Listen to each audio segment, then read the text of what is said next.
how do you make a Range Rover reliable? What are the things that I ran into over the past 2 years that taught me about this chassis, about this platform? I think I've got a pretty good grasp on the platform now. Gosh, I better. And I think I know what you can do if you have a Range Rover, you aspire to own a Range Rover, and you want to be reliable. The simple answer is replace everything Land Rover. I mean, I know that sounds crazy, but the engines are notoriously bad. Just ask Mater. Well, that's one of the worst engines ever made. It's an old aluminum V8 with a Lucas electrical system and a Whitworth bolts. The transmissions are okay. The torque converter, axles, and drive shafts, that whole drive unit is great. If you can get that attached to anything else, you're probably doing good. Some people LS swap them and stuff. I think that's probably the right move. LS swap with a 4L80 and an adapter to get it to I think it's called like a W270 or something, that transfer case, I think would be great. But as far as just the factory Land Rover engine, ditch the fuel injection. That is my advice. Go to a carburetor, or if you want something a little bit fancier, go to a Sniper EFI. Either one I think works great. EFI probably is going to be a little bit more efficient, but much more complicated, especially if you're not comfortable with wiring. There's a good bit of wiring to do. Even though they've simplified it a lot, it's still wiring, and I enjoy wiring, but if you don't, put a carburetor on that thing. It'll be great. Carburetors work wonderfully. So if you've got your engine taken care of, you've put the carburetor on, go ahead and swap out your timing chain to the upgraded, I can't remember what you call them, but the dual chain. You want to do that as well. And you should be okay there, probably. Probably. It's tough to know. This engine was designed in like the 40s by Buick, and so it's just as old as tech gets, and Buick got rid of it because it was too difficult to produce. So just keep that in mind. This isn't a 350, even though it looks like one. It isn't like a 289, or it's not a 302. It looks like an American engine. It's designed like an American engine, but America got rid of it because it was too difficult to produce. And so just keep that in mind as you're deciding whether or not to keep that engine. It's much cheaper to keep it.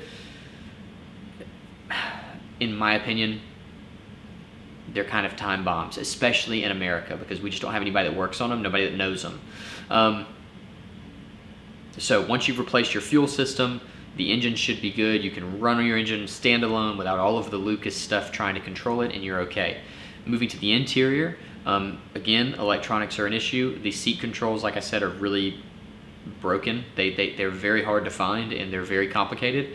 I swapped those out with just some simple on-off-on switches, or on-off-on switches, and a little plate that blocks it off. Plugged them in, everything works, they're good, all cool. So that takes care of that. As far as your gauges and things like that, the Land Rover stuff's good enough, but also if you have a Sniper EFI, you get a bunch of feedback from that. So like my coolant gauge runs on the Sniper EFI. My fuel gauge runs obviously on the standard gauges, as well as the TAC and the speedometer. Everything else is monitored by the Sniper, so that makes that really simple.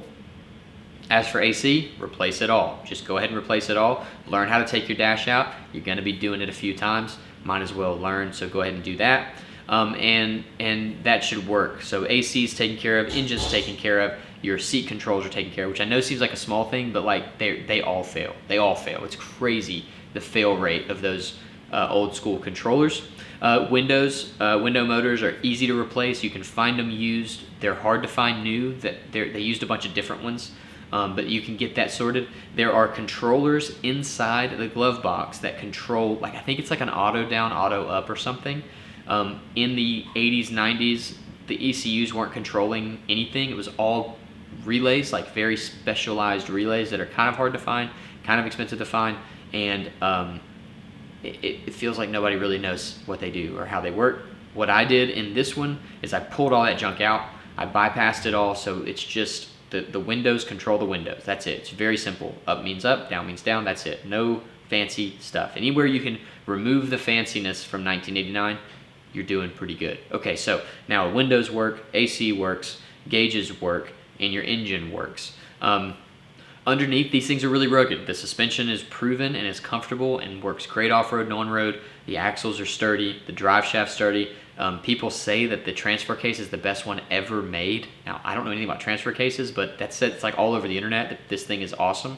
So that's all good. You don't have to touch that. The only thing I would go to next is fuel. Replace it all. A lot of these cars have broken down. I mean, it's like the whole premise of Cars 2 is that Land Rovers are unreliable. Like that's the whole, like that's the underlying plot. Is like, don't buy a Land Rover. All of them have sat for really long periods of time because they cost so much money to keep on the road, especially if you can't do the work yourself. And anytime a car sits, the fuel gets bad, the tank gets rusted, the lines get corroded. Replace it all. Now, I kept my hard lines because I ran fuel through them and it was clear, so I thought they were okay. But everything from the hard line to the engine and from the hard line to the tank, replaced. All of it. Replace the tank, replace the pump, replace the cinder twice now. And it all works great. The reason you do that, especially if you're running a carburetor, is dirt in the engine will manifest itself as 100 different things, and it's so hard to track if you don't know that you're getting dirty gas. So dirty gas looks like a misfire. It can look like you're out of time. It just shows itself in such weird ways. If you'll just get rid of all that stuff, spend the $500 that it's going to take to replace the tank, the fuel pump, and the lines, and just be done with it, that's going to save you a lot of time. So fuel system, seats, seat wiring, windows, window wiring, window motors and window motor wiring, and your EFI will take care of that. Now, one thing I forgot to mention on the engine is your MSD. So I ran an MSD on this because these things have notoriously weak spark, and so I ran a 6AL digital with the 8910 amplifier, which allows it. I don't know what it does, honestly. I could tell you, don't know, but it makes it work. And so you run that bumps your spark up and adds to the reliability of the car and gets rid of Lucas electronics, which is what you're trying to do in this scenario. With all of that done, you should have a relatively reliable Land Rover. The only weak link here is that aluminum V8. But there's a lot of information about them. They're cheap to buy, and if you want to keep it, you can keep it. You can keep it going for hundreds of thousands of miles. Thank you guys so much for watching. Don't buy a Land Rover, but if you do buy a Land Rover, follow some of these steps, and you can make it a pretty good car. And they are cool, they are fun to drive, but don't buy one. But if you do buy one, follow these steps. But don't buy one.